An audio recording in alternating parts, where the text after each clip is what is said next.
खुदाए दो आलम खुदाए दो आलम शहंशाहे आली खुदाए दो आलम शहंशाहे आली तेरी ज़ात यकता अनोखी निराली तेरी ज़ात यकता अनोखी निराली है अर्ज़ो समा तेरी रहमत से कायम है अर्ज़ो समा तेरी रहमत से कायम तू है गुलस्ताने दो आलम का माली तू है गुलस्ताने दो आलम का माली गुनाहों से करता है सरफे नजर तू गुनाहों से करता है सरफे नजर तू तेरी शाने रहमो करम बेमिसाली तेरी शाने रहमो करम बेमिसाली खुदाए दो आलम गरीबों के दाता फकीरों के आका गरीबों के दाता फकीरों के आका इधर भी नजर हो कि दामन है खाली, इधर भी नजर हो कि दामन है खाली। ये बुत सब सितमगर है बारे अल्लाह, ये बुत सब सितमगर है बारे अल्लाह। तू ही है तू ही हम गरीबों का वाली, खुदाए दो आलम। हजरत सदर मोहतरम अजीजी नाज़िम इजलास और डाइस पर तशरीफ फरमा वलमाए किराम,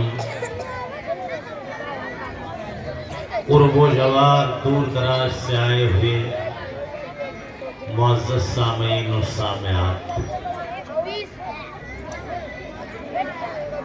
आज का ये दीनी जलसा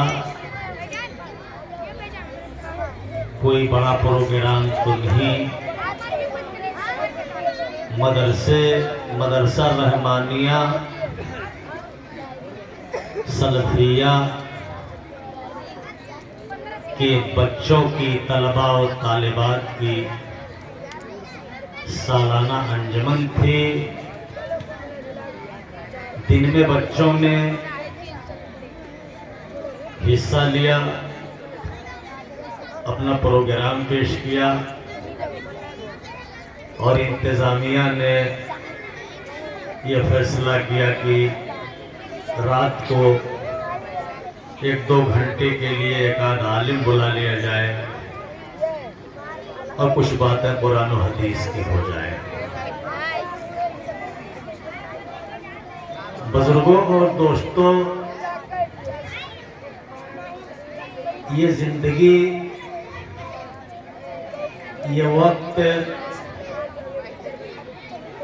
बड़े भाग और बड़े नसीबे और तकदीर से मिलता है और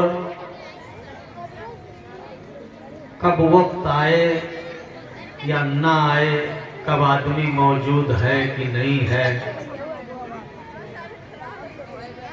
ये आप गनीमत जान लीजिए। इस 1-1.5 घंटे की बैठक को आजकल या पहले भी इंसान हंसता खेलता रहा, बाद में आवाज आई कि फला का हार्ट अटैक हो गया, फला हंसता खेलता यार मिला था, एक्सीडेंट हो गया, रोड ही पे मर गया। तो ये अचानक मौतें इस वक्त बहुत हो रही हैं।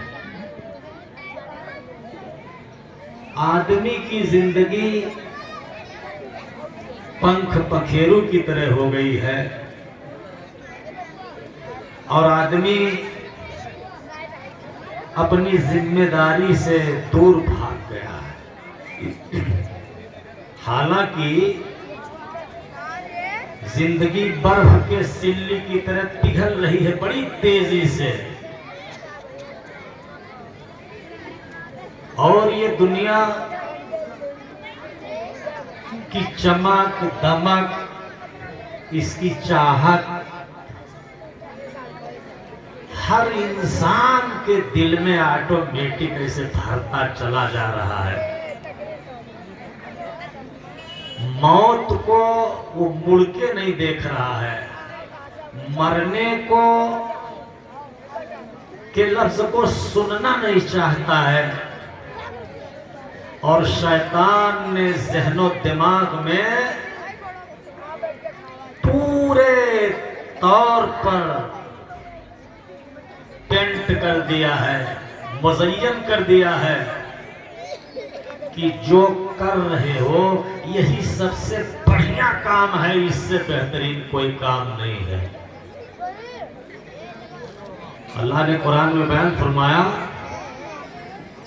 वज़ुय्यन लहुमुश्शैतानु मा कानू यामलून।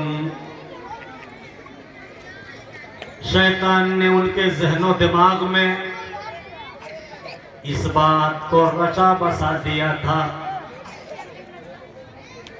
वो जहां जाते थे, जहां कहीं रहते थे, उनको यही दुनिया ही पसंद थी,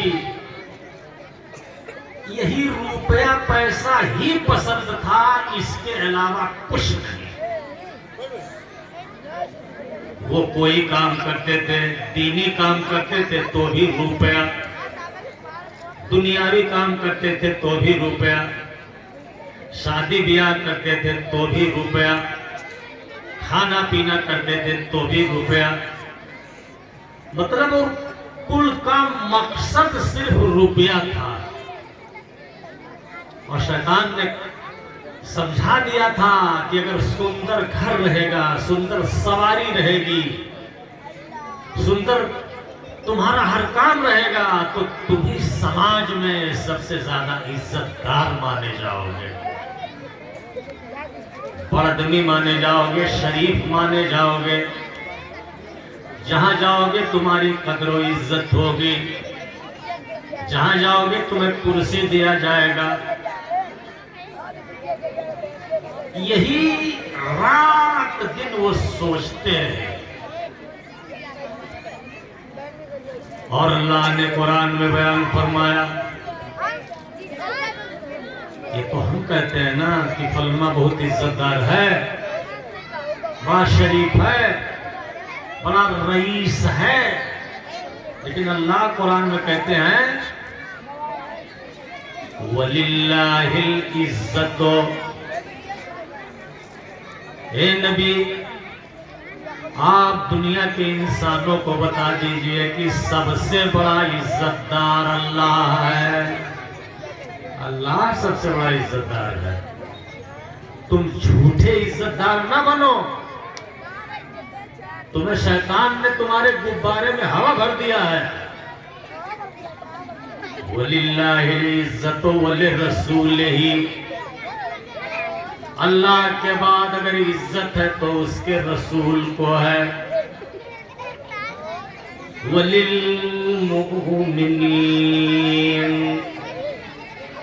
अल्लाह रसूल के बाद अगर इज्जत बचती है तो वो मोमिन मर्दों की है और मोमिना औरतों की है। बस इज्जत, बड़प्पन, शराफत तीन ही में तकसीम ही हुई है।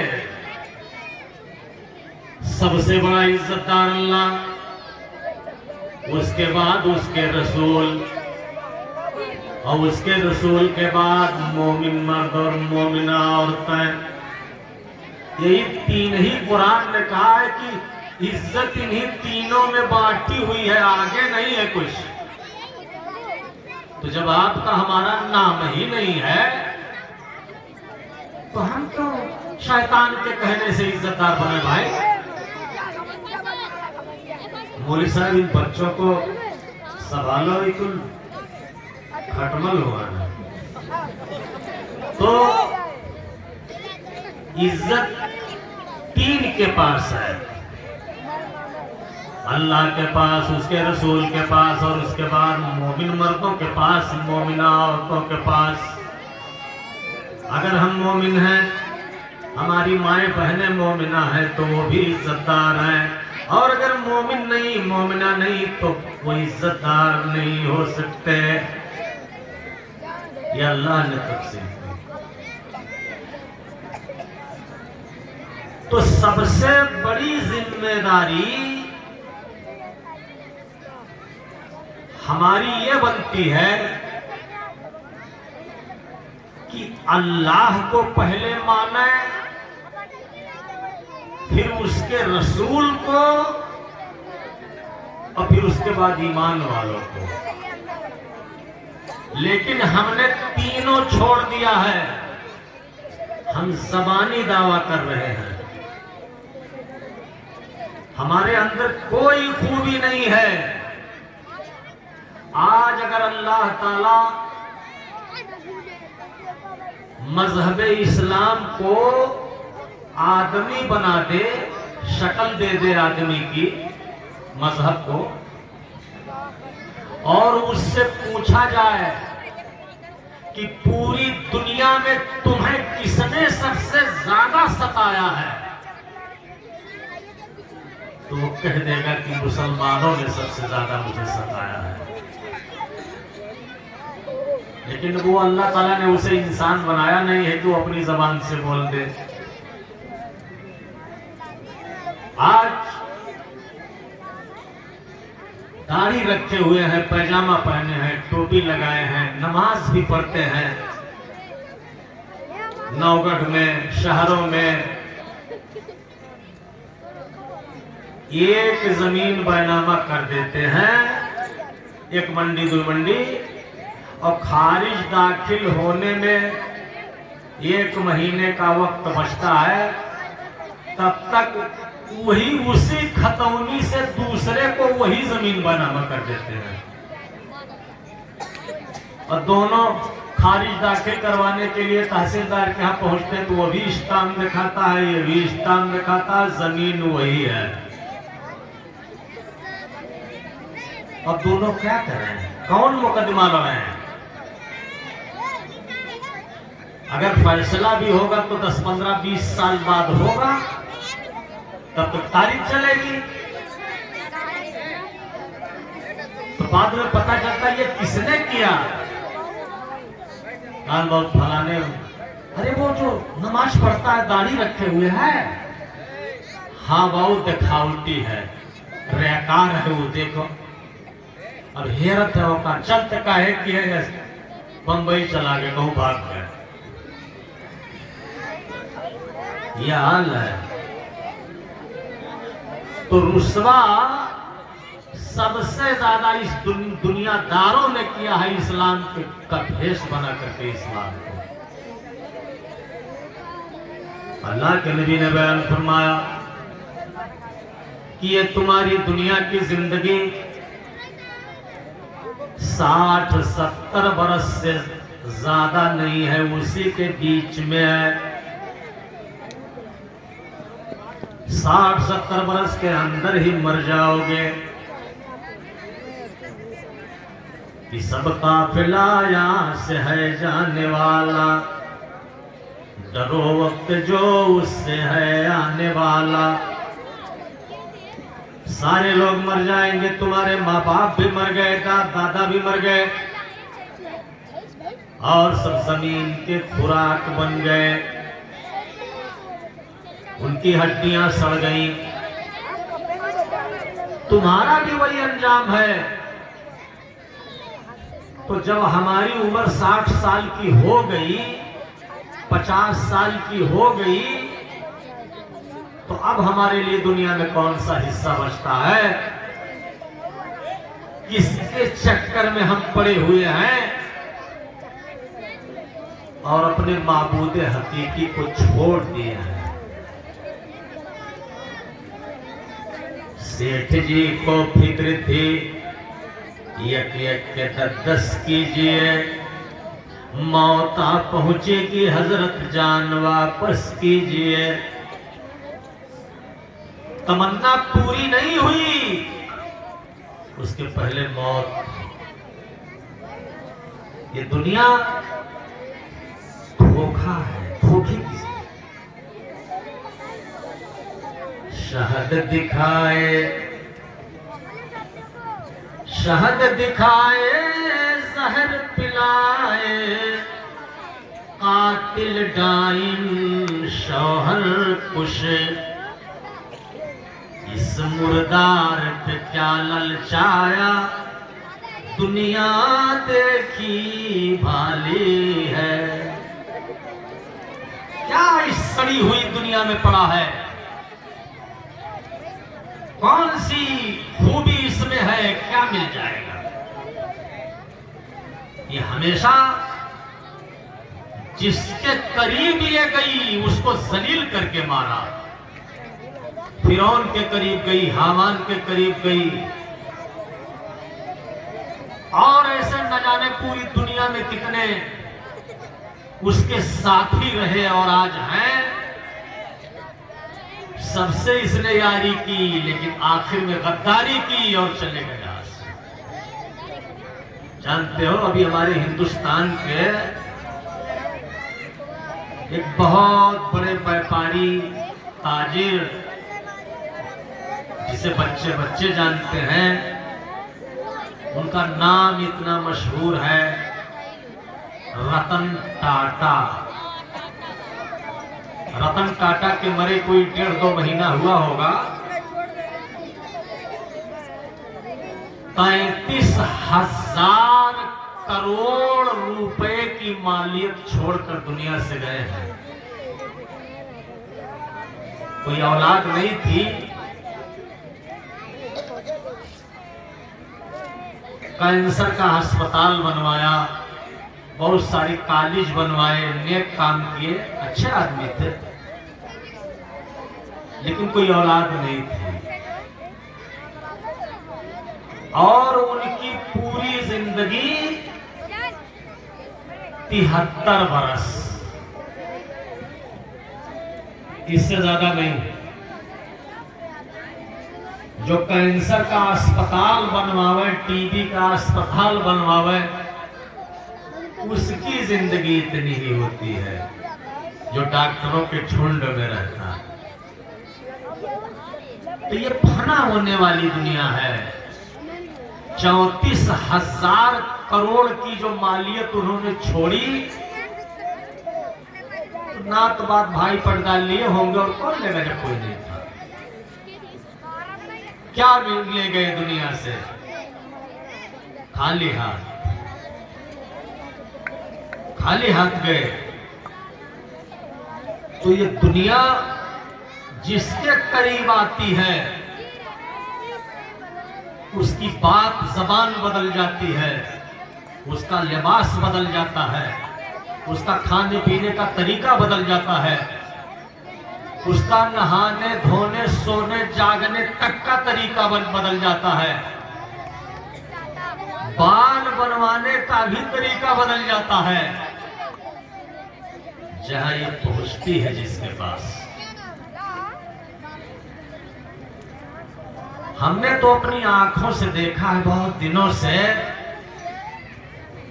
कि 2 सगे भाई हों और एक भाई 2-4 करोड़ का मालिक है और एक बेचारा वही खेत बाड़ी पाया है जो बाप से पाया था। अगर वो हाथ जोड़ करके कह दे अपने भाई से कि भैया तुम अपनी बेटी तो हमारे यहां नहीं करोगे, मैं तुम्हारे मुकाबिल में नहीं हूं, लेकिन मेरी बेटियां अपने बेटों से कर लो, कसम खा के कहता हूं वो सगा भाई तैयार नहीं होगा। अपने लेवल का पाएगा, चाहे वो गुनहगार ही क्यों ना हो, दूर का तो रिश्ता वही कर देगा। उसे यह कहा कि भाई की बेटी है, इज्जत अपनी है, अपनी लड़की है, लाओ कुछ नहीं तो बिटिया तो गरम हो जाए ना।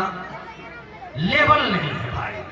दौलत में, ये दौलत जिसके पास आती है तो वही वैसे ही हो जाता है। तो जिसकी तलब में इंसान रात दिन एक किए हुए है, गधों की तरह कमा रहा है और देश परदेश दुनिया में न जाने कहां कहां जा रहा है, अपने बीवी बच्चों को छोड़ के जा रहा है, अपनी बूढ़ी माँ को छोड़ के जा रहा है, अपने बाप को छोड़ के जा रहा है। 2 साल 3 साल के बाद आता है, उसे थोड़े से कागजात मिल जाते हैं और कुछ नहीं, और जिंदगी घट गई, खत्म हो गई। अल्लाह के नबी ने बयान फरमाया कि अगर तुम्हारे माँ बाप बूढ़े हो जाएं और वो मना कर दे कि हमें छोड़ करके न जाओ, तो आप उनका हुक्म माने और छोड़ दे, बाहर ना जाएं, तब आप मुसलमान हैं। और अगर आप उनका हुक्म नहीं मानते और चले गए तो फिर आप तैयार हो जाइए। अल्लाह के यहाँ आपकी कोई इज्जत नहीं है, अल्लाह की नजर में आपकी कोई इबादत काबिल कबूल नहीं है। दुनिया में आए थे और चले गए ऐसे। रोजी अल्लाह के हाथ में है। तो जब नबी की जिंदगी 63 साल, अबू बकर की 63 साल, हजरत उमर की, ऐसे नबियों की जिंदगी जब इतनी रही तो हमें कौन 150 साल जिएगा। फिर 1 साल से 15 साल तक लड़कपन, बचपना, 15 साल से लेकर 20-25 तक पढ़ाई लिखाई, 25 से 30 तक शादी ब्याह, 30 से 40 तक बच्चे पैदा हुए और तब तक 40 लग गया, आंख की रोशनी घट गई, चश्मा लगने लगा। 40 साल गुजर गए इसी में। अब 40 के बाद 1-2 कमरा घर बनाएगा। अभी घर बनाएगा कि नहीं बनेगा, तब तक एक बेटी बालिग हो गई, एक बेटा बालिग हो गया, और वो शादी भी 1-2 लाख रुपए में नहीं होगी, 4-5 लाख रुपए में नहीं होगी। गरीबुआ शादी इस वक्त 8 लाख में, कम से कम जो गरीब होगा। हमसे तो बहुत सारे लोग कहते हैं मौलवी साहब नहीं कोनो मुसलमान नमाजी देखो बिटिया निसवम पढ़ी है, नहीं कोनो बढ़िया लड़का हो, भले खेती बाड़ी कम हो लेकिन शरीफ हो। तो जब जाओ बातचीत करो कि भाई फला के बच्ची है, बड़ी अच्छी पढ़ी लिखी है, दीनदार घराना है। हम तो इसे इतना आजिज हो गए, अहले हदीस जान के बुजुर्ग पहुंचन 2-3 जगह, तो कहीं मिल साहब का बताई,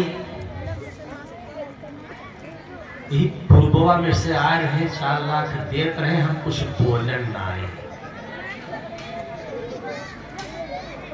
तो हम कहें पूर्ववा में मतलब कवन गांव, कहें गंवा मनाई ख्याल की है, और कहते रहे नकद इतना देव। तो हम कहन बाबू तो उन्हें नकद 4 लाख देते रहे गाड़ी घोड़ा के बाद, और सुनाई की हो तो हमरे कहे का होई।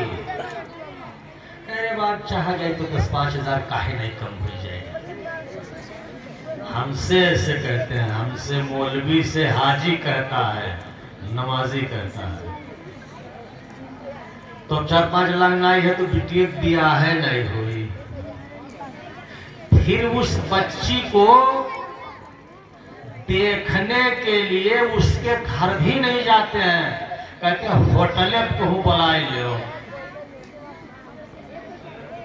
अब एक कुंवारी बच्ची को उसके माँ बाप लेके जाते हैं, और ये गाड़ी में बैठ करके रोना यह है कि मर्द अगर ना करे तो कुछ समझ में आता है, लेकिन 60-60, 70-70 किलो की नकाब बोढ़े और जीप में बैठ करके होटल में जाती है, नीचे से ऊपर तक बिस्लरी पानी पीती है, काजू बादाम किशमिश कुल पानी और आला क्वालिटी बर्फी।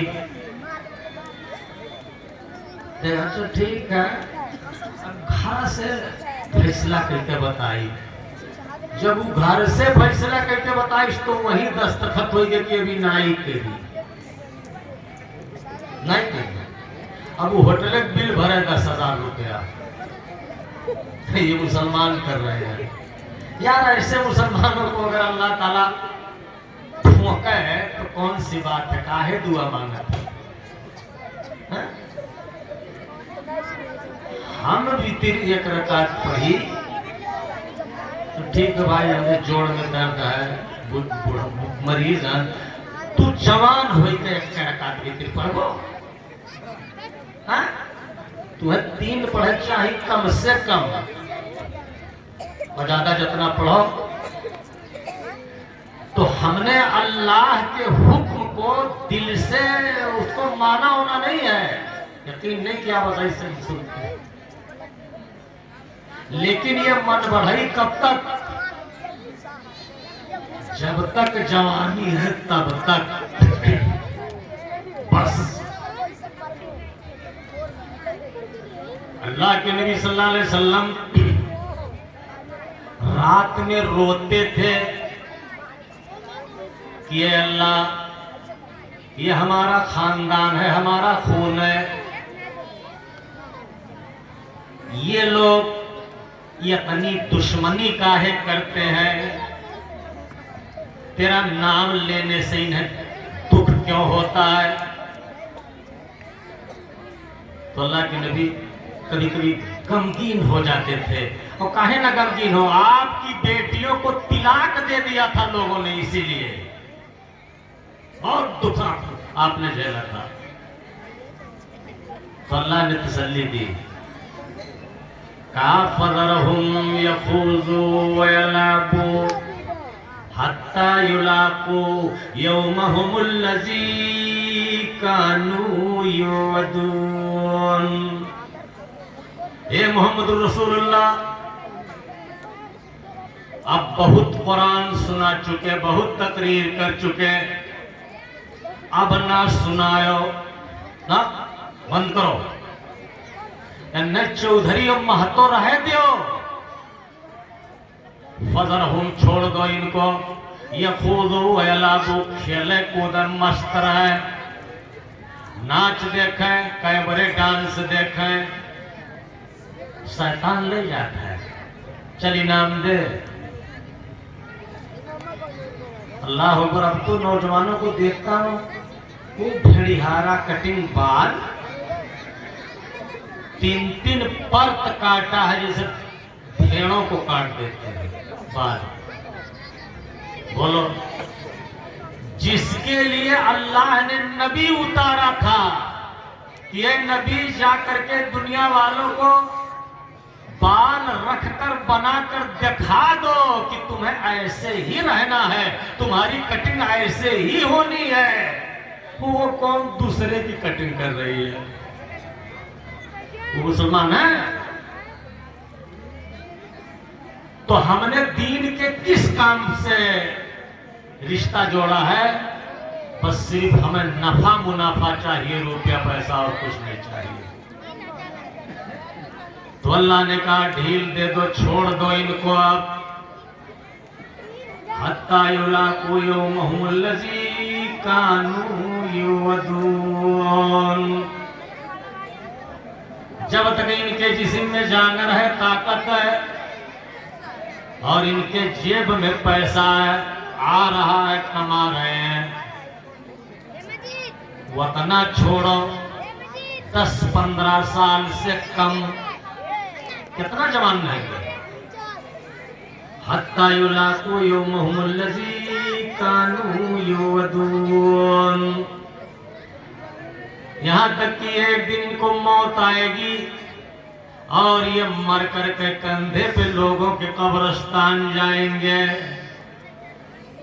वहां हमसे मुलाकात होगी। अल्लाह ताला कहता हमसे भेंट होगी, फिर हम उनको बता देंगे कि तुम दुनिया में जो कर रहे थे, आओ उसका नफा मुनाफा देता हूं। ये बुढ़ापा बहुत मुसीबत का हुआ करता है मेरे बुजुर्गों और दोस्तों। और 60 साल के बाद कोई अमनो चैन दिल में नहीं रहता है। ब्याह शादी करके बेटियों को दूसरे के घर भेज दो, दूसरों की बेटियां घर में आकर के बहू बन जाती हैं। वो बाप समझेंगी जब आप उसके बाप हैं ही नहीं। पतोह के बाप है आप लोग, दूसर है होकर माई बाप। कहे वाला बाप आप है, कहे वाली सास उसकी अम्मा उठता है, अम्मा कहती वो अंदर अंदर नहीं ना। तो अल्लाह ताला अमीर हो, गरीब हो, फकीर हो, जब आप पर बुढ़ापा तारी होगा और आपका जांगर खत्म हो जाएगा, आपकी दौलत पर आपके बेटे कब्जा कर लेंगे, आपकी खेत बाड़ी और बिजनेस व्यापार के वो मालिक हो जाएंगे, तब आप मजबूर हो करके घर के वसारी में बैठे रहेंगे। कोई रिश्तेदार घर में आएगा तो एक मर्तबा सलाम करके आपके पास बैठेगा भी नहीं। बूढ़ों के पास कौन बैठता है बताओ हमको? ना वो कोठे पे चढ़ सकता है, ना अपना कपड़ा खींच सकता है, ना बाजार जा सकता है, ना चौराहे पे जा सकता है। और रात में जब सोता है तो पहली नींद का झोंका जो आया उसी में सोया, फिर आंख खुल गई तो रात भर ताकता रहा। बूढ़े को नींद नहीं आती है जनाब, बहुत कम। रात भर सोचता रहता है, पूरी दुनिया सोती है और रात में वो सारी चीजें सोचता, अपनी जवानी सोचता, अपना बचपना सोचता है, अपने गुनाह सोचता है, अपनी बेबसी और अपनी मजबूरी सोचता है। कभी अगर अल मोमिन है तो अल्लाह तौबा, अल्लाह अकबर, अल्हम्दुलिल्लाह, अल्लाहुम्मा अस्तगफिरुल्लाह, या अल्लाह तौबा, ऐसा कुछ कहता। और अगर मोमिन नहीं है तो खाली वही वाहियात गुनाह। मैं आपको एक मुसलमान की लंबी हदीस सुनाता हूं और उसी पे तकरीर खत्म कर दूंगा, गौर से सुनना। एक आदमी बहुत बड़ा जमींदार था, अपने गांव का हजारों बीघा जोते हुए था और उसे मलिकार कहते थे लोग। उसके सामने कोई चारपाई और कुर्सी पे नहीं बैठता था, लेकिन अच्छे लोगों का साथ नहीं था उसका। वो 15 साल की उम्र में जैसे बालिग हुआ, दरपीमों ने उसे दारू सिखा दिया। दारू पीने लगा, पीते पीते पीते आदी बन गया। जब दौलत ज्यादा बढ़ी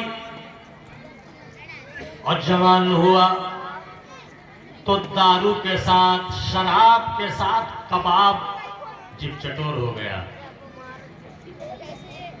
होटलों में जाकर के तामसी खाने, उद्देश करने वाले खाने खाने लगा। शराब, कबाब, और फिर बदमाशों के बर्बाद होने का वक्त जब आता है तो शराब कबाब के बाद शबाब पर उतर आते हैं, सुंदरता पर। सुंदर लड़कियों और सुंदर औरतों को खोजते हैं। और जो मलिकार होता है, जमींदार होता है, वो अपने असामियों का मालिक होता है। अब असामियों की चाहे बिटिया हो, चाहे पतो हो, चाहे बाजारी तवाइफ हो,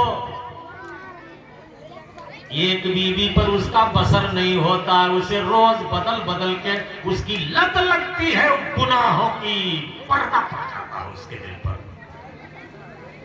शराब, कबाब, शबाब, इतना होते होते 40 बरस बीत गए।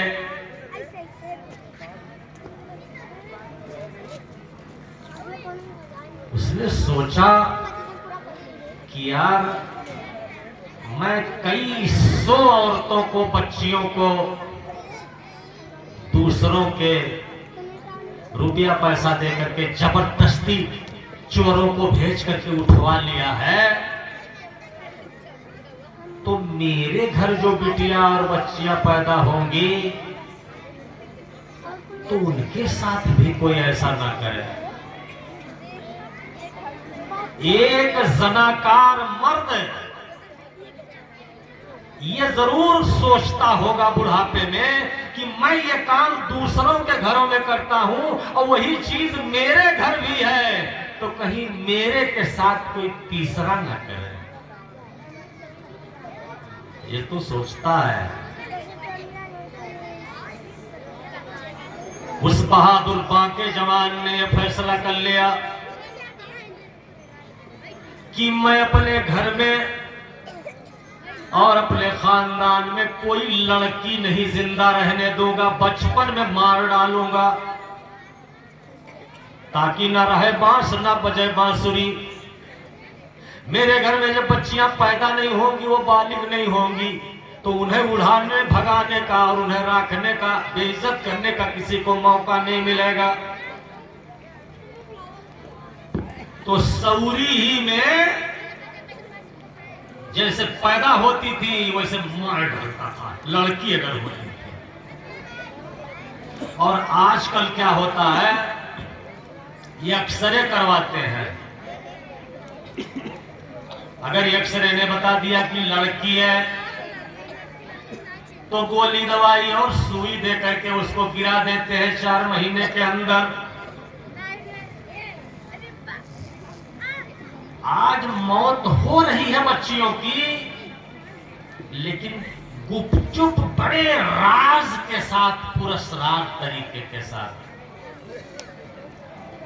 और उस वक्त ये सब दवा थी ही नहीं, तो फिर तो पैदा करना पड़ता था ना। जब दवा नहीं रहेगी, पेट से नहीं निकाल पाएंगे 2 महीना 3 महीने का, तो फिर तो पैदा करना पड़ेगा। तो उस वक्त दवाई नहीं थी तो पैदा करना पड़ता था। जब माएँ पैदा करती थी तो वो शौहर गला दबा देता था। और आज डॉक्टर ये सब काम कर रहे हैं, जो 2 साल में कुल 4 मंजिला बिल्डिंग बनाते हैं। सब गलत काम करके ये सब कमाई करते हैं। इनको पैसा दे दो, इनको सिर्फ पैसा दे दो, ये रोज 4 बच्चियां मार डालेंगे। पहले ऐसा नहीं था। गुनहगार दुनिया की मोहब्बत में अंधे हैं, पढ़े लिखे भी अनपढ़ भी, कुल उसी में रहते होते। वो बुढ़ा हो गया, बीमार हो, ब्लड प्रेशर हाई हो गया, दिल धड़कने लगा। सोता था तो उठ के बैठ जाता था, नींद नहीं आती थी तो दारू की बाटल तोड़ के पी लेता था। पीते पीते दारू भी बेअसर हो गया। दिन को पिया, रात को पिया, और इतना गुनाह उसने किया था कि बुढ़ापे में वो औरत के लायक भी नहीं था। दारू की शीशी भर थी और कुछ नहीं। क्या करता, भागा हुआ दुनिया में इधर उधर घूम रहा था। कोई मेरी दवा कर दे, मुझे नींद आ जाए, मुझे अमनो चैन मिल जाए, मुझे सुकूनो इत्मीनान मिल जाए। कोई महफिल, कोई मजलिस, बताओ। तो दुनिया में जहाजों से दूसरे मुल्क में जाते हैं, वहां तफरीह करने, मजा लेने, अगर अल्लाह ने दौलत दिया है। वो कुल मजा ले चुका, बेचैन था। तो उसने बाजार में अपने एक दोस्त से कहा, यहूदी दोस्त से जो मुसलमान नहीं था, तो कहा मीता हम बहुत दवा इलाज करवाए, बड़ा रुपया पैसा फूके, लेकिन दिल में चैन नहीं है। धड़क रहा है जिगर, धड़क रहा है कल्ब, ब्लड प्रेशर हाई हो रहा है, जहन में सुकून और चैन नहीं है, बेअमल डिप्रेस्ड हो चुका हूँ, डिप्रेशन की दवाएं फेल हो गई हैं, अरब में कोई डॉक्टर नहीं है जो मुझे अच्छा कर दे। तो उसने कहा कि एक डॉक्टर है, अगर तुम चले जाओ तो मैं यकीन दिलाता हूं कि तुम अच्छे हो जाओगे। कहा वो कौन? कहा तुम मदीने चले जाओ, मदीने में एक हकीम रूहानी और तबीब जिस्मानी है, उनका नाम मोहम्मद है और उनके मानने वाले उन्हें नबी कहते हैं, रसूल कहते हैं। उनके पास चले जाओ, तुम्हारी सारी बीमारी अच्छी हो जाएगी, तुम एकदम दुरुस्त हो जाओगे, चंगे हो जाओगे। लेकिन जब उनसे मिलोगे तब कहा यार मिलने में तो कोई बात नहीं है, लेकिन ये गलती मैंने की है। कहा वो क्या? कहा हमारे गांव में बाजार लगता है, वहां मुसलमान भेड़ और बकरी और ऊंट बेचने लाते हैं हफ्ते में, और मैंने बहुत सारे मुसलमानों के ऊंट बकरियों का पैसा भी ठग लिया है, दिया नहीं है, और शिकायत करने पे मार पीट भी किया है, मैंने मारा भी है। और उनके नबी को इस बात का पता भी चल चुका है कि वो दाढ़ी वालों को, नमाज पढ़ने वालों को, मुसलमानों को पर वो अत्याचार करता है, उनके साथ ज्यादती करता है, इंसाफ नहीं करता है, ये उनको मालूम है। और तू कहा तो वही जाओ मिलो, तो कैसे जाएगा? कैसे जाऊं? कहा तू भेष बदल करके जोगी फकीर का मुंह बांध हो करके किसी तरह यार चला जा मदीना रात को, और जब तू उनके सामने चला जाएगा तो जगह उनके बाप का कातिल भी अगर उनके सामने चला जाएगा तो वो मारेंगे नहीं। वो ऐसे आदमी हैं, ऐसे थोड़ी रसूल है, ऐसे थोड़ी सब मानते हैं, और सारी खूबियां हैं। अगरचे मैं मुसलमान नहीं हूं, लेकिन उनकी खूबियां हैं।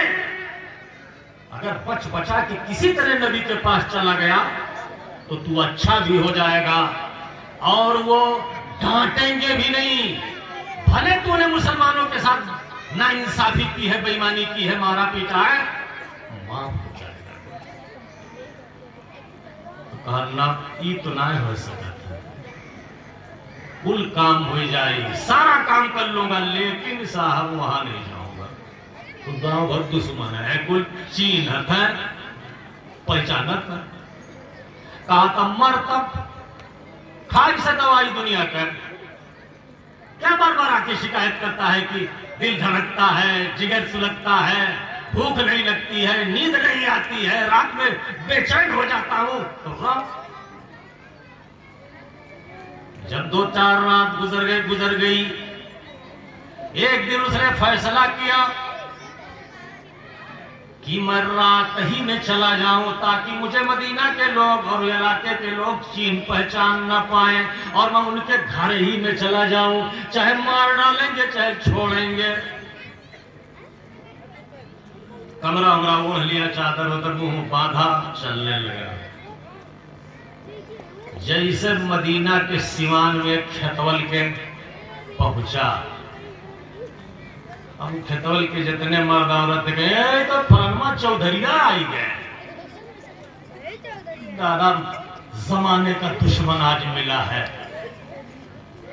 जवान लपके और पकड़ करके खूसा लात मारना शुरू किया। तो उसने कहा सुनो, हम तुम्हारे नबी के पास जा रहे हैं, तुम हमें मारना चाहते हो तो अपने नबी के सामने मारो, सिवान में न मारो। मैं खुद वहां जा रहा हूं। तो सहाबा ने कहा कि भाई जब हमारे पैगंबर के पास ये खुदे जाता है नबी साहब जो चाहिए करी है। उन लोगों ने हाथ बांध लिया, हाथ बांधा, पैर बांधा और लटका के उल्टा, जैसे अमेरिका ने हमारे इंडिया के मजदूरों को भेज दिया है हाथ पैर में जंजीर डाल करके। विवाह तब से खबरों में हो रहा, नहीं सुने हो? ट्रंप ने भेजवा दिया है अमेरिका से, बड़ी बेइज्जती के साथ। ऐसे ही नबी सल्लल्लाहु अलैहि वसल्लम के पास लाए पटके गम से। अल्लाह के नबी ने कहा ये क्या है? कहा या रसूल अल्लाह, ये वही पुराना दुश्मन है जो कई सालों से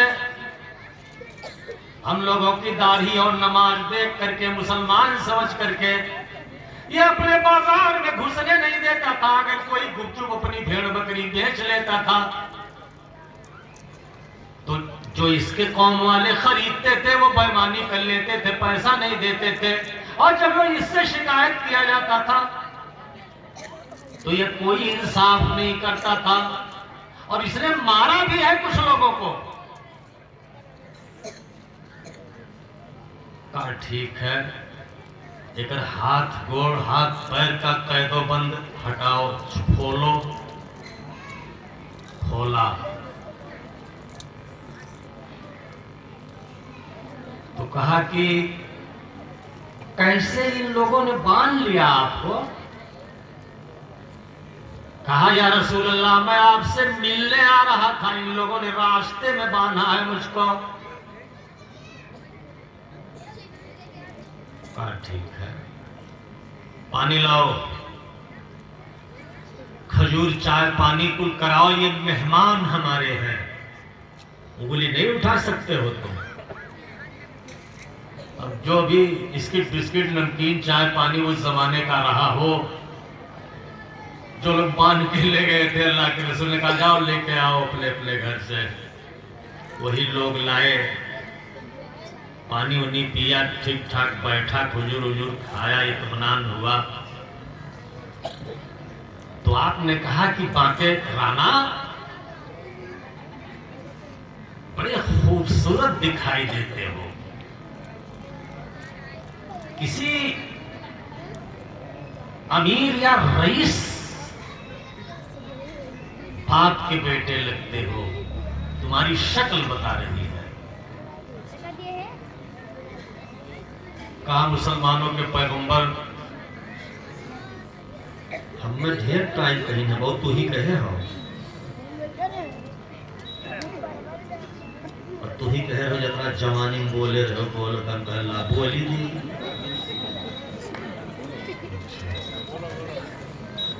तो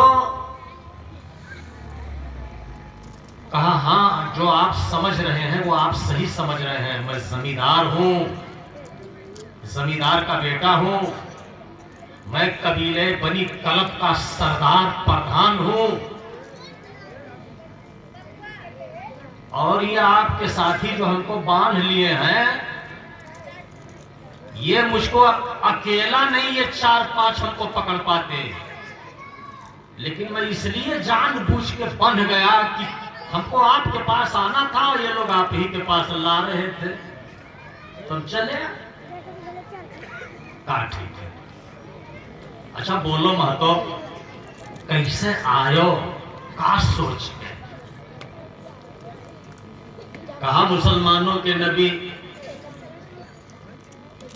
आप हमारे नबी नहीं है, मुसलमानों के नबी है। मैं बीमार हूं, बड़ा लंबा चौड़ा दवा इलाज कराया, लेकिन दुनिया में कहीं ठीक नहीं हुआ। एक आदमी ने बताया है कि मदीना में जो आदमी मोहम्मद नाम के हैं वो तबीब रूहानी भी है, जिस्मानी भी है। आया हुआ आपके पास, फीस लीजिए, दवाई लिखिए। कहा अमीरे मोहतरम, बीमारी बिना बताए कैसे दवा लिख दो? ऐसे क्या लिख दो? अपनी बीमारी बताओ ना, कहां दर्द है, कहां तकलीफ है, क्या क्या दुख है। तो कहा मेरा दुख ये है कि मैं जितनी रातें बुढ़ापे की सो रहा हूं, मुझे रात भर नींद नहीं आती है।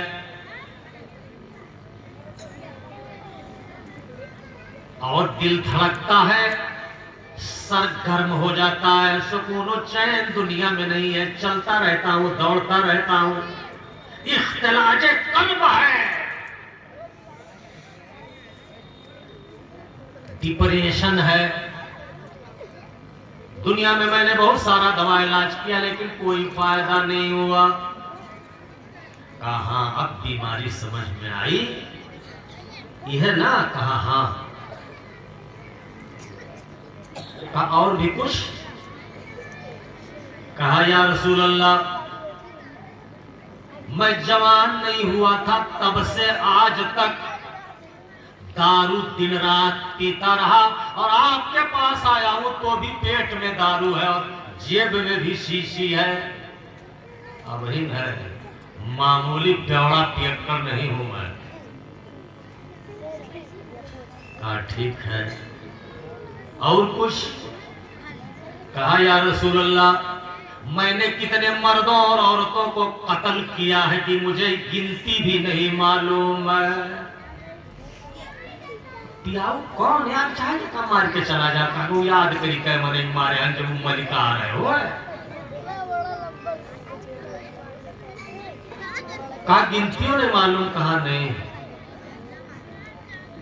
कहा बस हुई गया ना?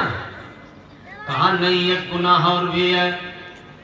मैंने 70 बच्चियों के अपने खानदान के सौरी ही में, बचपने ही में जिंदा खोद के गाड़ दिया है।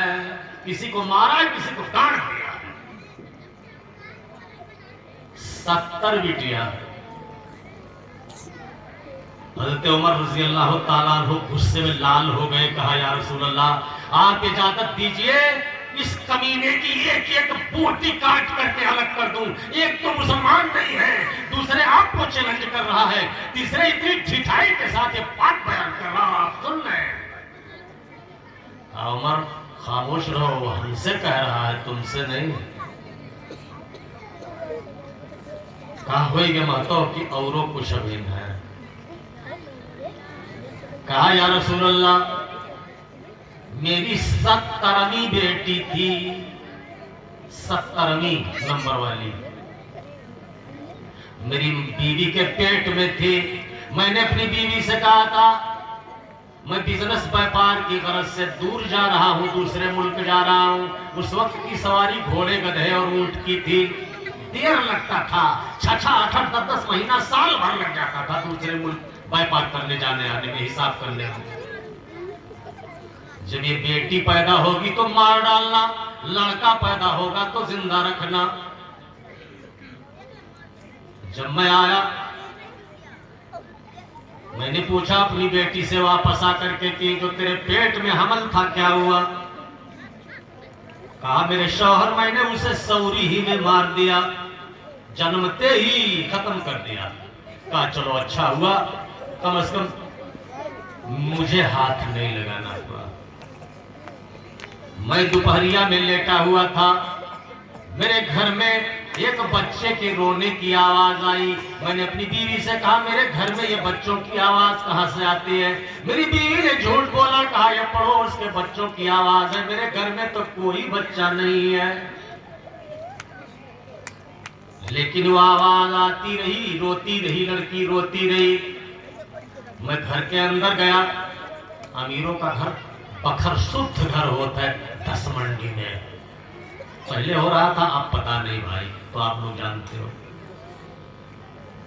जाके देखा कि एक कोने में एक 4 महीने 6 महीने की बच्ची सुलाई हुई है और रो रही है। जब मैंने उस बच्ची को जाकर के देखा तो मेरी बीवी सनक गई, वो भी मेरे पीछे पीछे आ रही थी। मैंने कहा ये लड़की मेरे घर में क्यों है? मेरी बीवी थर थर थर थर कांप रही थी कि मेरी सारी बच्चियों को इसने मार डाला है, इस आखिरी औलाद को भी नहीं छोड़ेगा। कसाई भेड़िया है ये, शौहर नहीं है।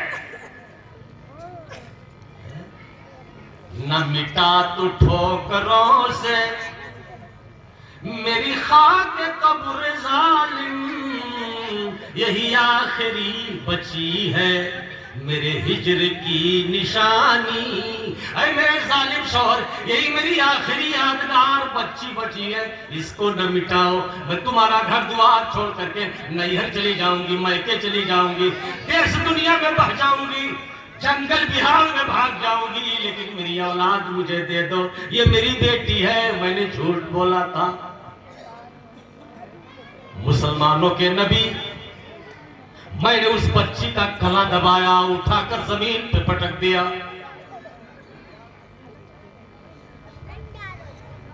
मेरी अक्ल कहती थी, जब मेरी बीवी रो रही थी तो भीख मांगती थी, हाथ जोड़कर मेरा पैर पकड़कर।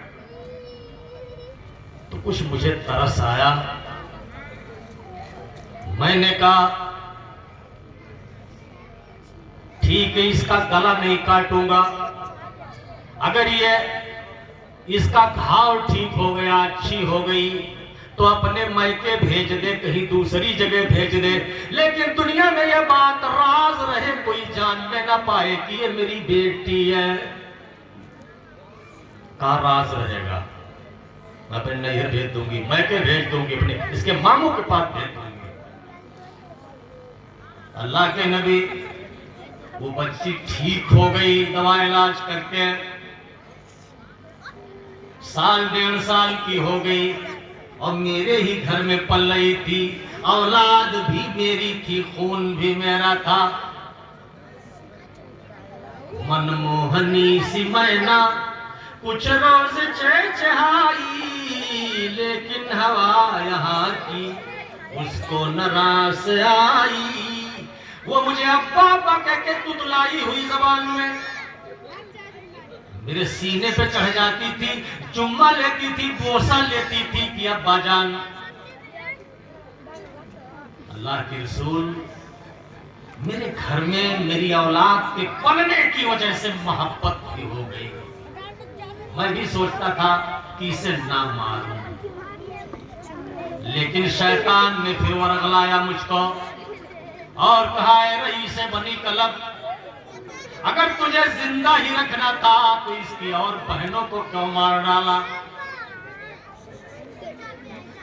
मैं मजबूर हो गया, पार की बिना पर, और कोई बात नहीं थी कि मेरा बेटा किसी का साला बनेगा, मैं किसी का ससुर बनूंगा, मेरी बीवी किसी की सास बनेगी, और ये आसामी वसामी नीच जात के लोगों में ब्याह करना पड़ेगा। आज भी अभी कहीं कहीं जो महतो लोग हैं, उनसे शादी ब्याह के बाद होता है, मेरे साथ छोड़ो उठल फर रहा है, वो मुसलमान है भाई, वही बिरादरी हुआ है, ले कहा तो ढल फर रहा। अब एक कौन दवाई है वो, अरे कुल 7 पुष्ट खूर पी ले, निरावत रहे, आज आंटी रहे तो मन के यहाँ ब्याह कही जाएंगे। आसामी और महतो का मामला बहुत पहले चल रहा था, अभी भी कहीं कहीं है ऊंच नीच। कहा अल्लाह के रसूल, मैं अपनी बेटी को, अपनी बीवी को धोखा देने के लिए उसके ननिहाल ले गया, बहाना बनाया, और मैं जब सिवान में पहुंचा, घने जंगल में पहुंचा, तो मैंने गढ़ा खोदा कमर तक गहरा, और उसी में अपनी बेटी को डाल दिया, और माटी जल्दी जल्दी से गिराने लगा, यहां तक कि गले तक तोप दिया। फकालत या अबता, अरबी में, हे बप्पा, हे अब्बा, ये क्या हो रहा है। अभी मेरी माँ पूछेगी, मेरी लाडली, मेरी मनमोहनी मैना कहाँ है, तो मेरी माँ को झूठ बोलोगे और कहोगे ननिहाल भेज दिया। क्या यही मेरा ननिहाल है? मुसलमानों के पैगंबर, मैंने उसके सर पे पत्थर पटक दिया, आंख बंद करके, और फाट करके चला आया। उसी तारीख से हर रात जब मैं सोता हूं तो वही आवाज मेरे कानों में सपना की शक्ल में आती रहती है। मैं उठ के बैठ जाता हूं और जो बच्चियों को मैंने मारा था वो भी याद आती हैं, और जो दूसरों की बहन बेटियों को रात में उठवा लिया था हवस के लिए, वो भी कुल याद आती हैं। यही मेरी बीमारी है, आप दवाई लिखो, फीस लो।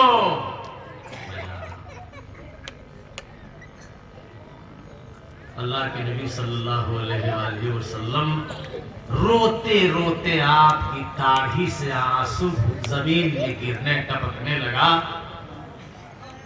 एक सहाबी गुस्से में आए, कहा तूने मेरे रसूल को इतना गमगीन कर दिया है कि शायद आप ऐसा कभी जिंदगी में न हुए। इतना रुला जाहिलियत की पुरानी दास्तान बयान करके। अल्लाह के नबी ने आंसू पोंछा, कहा रईस बनी कलब नुस्खा लिख दूं कि दवाई दे दूं? कहा सरकार दवाई मिल जाए तो फिर और अच्छी बात है। आपने अपना हाथ बढ़ाया और उससे कहा तुम भी अपना हाथ बढ़ाओ। उसने भी अपना हाथ बढ़ाया, हाथ पकड़ लिया आपने, ऐसे मुसाफा किया जाता है। कहा इन्नल इस्लामा यहदमु मा काना क़ब्लहु। ए रईस बनी कलब, तुम मुसलमान हो जाओ। इस्लाम लाने की वजह से तुम्हारी सारी बुराइयां, जितना तूने कत्ल किया था, जितना तूने ज़नाकारी बदकारी की थी, जितना तूने अपने और गैरों के साथ जुल्म किया था, इस्लाम सबको ढाह देगा। अल्लाह, सुना? ये मेरे रसूल की ज़बान मुबारक बोल रही है कि सारी बुराइयों को, सारे भयानक जुर्म को इस्लाम ढाह देगा। लेकिन याद रखना वो मुसलमान नहीं था, ये भी याद रहे कि बुढ़ापा चलो तुम कुल ठावा हो, ईमान लायक है ना। कहा इन्नल इस्लाम आया जमा मा काना क़ब्लहु। और दूसरी हदीस में आता है इन्नल हिजरता यहदमु मा काना क़ब्लहु। हिजरत भी सारी बुराइयों को ढाह देता है। हिजरत कहते हैं अपने दीन ईमान के लिए खेत बाड़ी घर द्वार छोड़ के कहूं भाग जाए, राजा बादशाह के डर से, वो हिजरत है। अल्लाह के रसूल मक्का से मदीना हिजरत करके आए थे। तो आपने बयान फरमाया कि इस्लाम सारी बुराइयों को ढा देता है, हिजरत भी सारी बुराइयों को ढा देता है। एक हदीस और भी है, वन्नल हज्जल मबरूरता, और वो हज जो हाजी लोग करते हैं, जिसे अल्लाह ने कबूल कर लिया, हज मकबूल, वो भी मा काना क़ब्लहु, सारी बुराइयों को खत्म कर देता है। तो हिजरत और हज मकबूल और इस्लाम, ये सारी बुराइयों को मिटा देते हैं, यही तीन और कुल नहीं। मेरे बुजुर्गों और दोस्तों, मेरी माँ और बहनों, मेरी बेटियों, हमारे नाज़िम इजलास मौलाना मोहम्मद हाशिम साहब सल्फी ने मुझे कहा था कि आज तुम्हें छूट है, जे जवान हुई के तकरीर करो, और फिर अपने लगाम लगाए दिए तो वही कुछ खत्म हो गया। तो मैं इसी पर अपनी तकरीर को खत्म करना चाहता हूँ, लेकिन मतलब ये सुन लीजिए आप, वो इस्लाम लाया, मुसलमान हो गया, अल्लाह के रसूल के हाथ पर। अल्लाह के नबी ने कहा 2-4 रोज रहो, नमाज पढ़ने का ढंग सीख लो, दुआएं जो नमाज में पढ़ी जाती हैं वो याद कर लो, और कुछ मसनून दुआएं याद कर लो हमारे साथ, तब अपने घर जाना। रहे सीखे तब अपने घर गए। तो उनके जमींदारी में जय गांव था, खेतवल, और ये मुबीन साहब वाला गांव क्या है, हरकौली, कोयली, ऐसे जो गांव थे हरिकारा भेजा, कहा जाओ सारे नर नारी मर्द औरतों को बुला लाओ, चलो द्वारा पर। मलिकार ने बुलाया है, सारे मर्द औरत आए, कहा सुनो हम बुलाए हम कि जो पोखरा गांव में है जाओ नहाओ सब मर्द औरत और नर नारी। कहा सरकारी का है, कहा हम नमाज पढ़ाएंगे तुम लोगों को और हमारे पीछे नमाज पढ़ना है और हम दुआ याद करवाएंगे तुम लोगों को, तुम्हें दुआ याद करनी है। तो इतनी बड़ी नेकी, तो पहले का मालदार जमींदार रुपया पैसा जिसके पास था वो अकेले जलसा करवा देते रहे, 5,000 खर्चा करके। अब तो एक अंजुमन कराओ खड़े तो तू 50 रुपये तू रसीद खाता तो 10 रुपये। अल्लाह अकबर है, इतने बड़े जलसे गए, चंदा लाओ असगाम फसगा, क्या मतलब बनता है यार? एक आदमी ये सब कर सकता है? भीख मांग में इतना इकट्ठा करते एक रात का, साल भर में कोई जलास हुई। ये मुसलमान वज़ाम में तुम हो नसारा तो तमद्दुन में हुनूद, और ये मुसलमान है जिन्हें देख के शर्माए यहूद। मुसलमान बहुत सच्चा होता है, बहुत ईमानदार होता है, अल्लाह से डरता है, गुनाहों से डरता है, गलती नहीं करता है, पड़ोसी से मोहब्बत करता है, चाहे किसी भी जात बरादरी का आदमी हो उससे वो प्यार करता है, उसकी इज्जत व आबरू की रखवाली करता है, तब अल्लाह की मदद उसके साथ होती है। तो मेरे बुजुर्गों दोस्तों, मुसलमान बनकर मरो तब अल्लाह के यहाँ भी जन्नत है, दीन दुनिया दोनों में भलाई है। और अगर मनमानी जिंदगी गुजारोगे कि जो मन कहे वही करूंगा, जो मन न कहे वो नहीं करूंगा, तो आपको दुनिया व आखिरत कुल बर्बाद है? अगर आपका मन, आपसे पूछ रहा हूँ, तो हर मन कहे कि नमाज ना पढ़ा तो ना पढ़ो, काहे तू अपने मना का अल्लाह से बड़ा माने? हाँ, तो मना से कहो कि चाहे मन लागे चाहे ना लागे, तब वो गिर नहीं सूर्य फातिहा बढ़िया से पढ़ा, लेकिन तब वो जाम झुकब नहा धोई वजू बनाई, चाहे मन लागे चाहे ना लागे। अल्लाह को बड़ा मानो, मन को छोट करो, और जब मन को बड़ा कर लोगे तो मन कही तब कर, मन नाई कही तो नाई कर, मन कही तो जावे तारीख देखे, नाई मन कही नाई जावे तो नाई जावे, का हो मुकदमे वो फेल हो जाए। तो मन लागने की बात नहीं है, अल्लाह का जो हुक्म है उस पर मन को तोड़ मरोड़ दो कि नहीं, हमको करना है अल्लाह के डर से। कितनो ठंडी हो, वजू बनावे के ईशा के हो, तकलीफ हो, ठेला एक रख करके तैमूम बना लो, मन नहीं लागत है जाना से, लेकिन जबरदस्ती जाओ, 4 रकात की जगह पर सुन्नत में फिर छोड़ छाड़ के फर्जे किसी तरह पटाओ, लेकिन अल्लाह से डरो।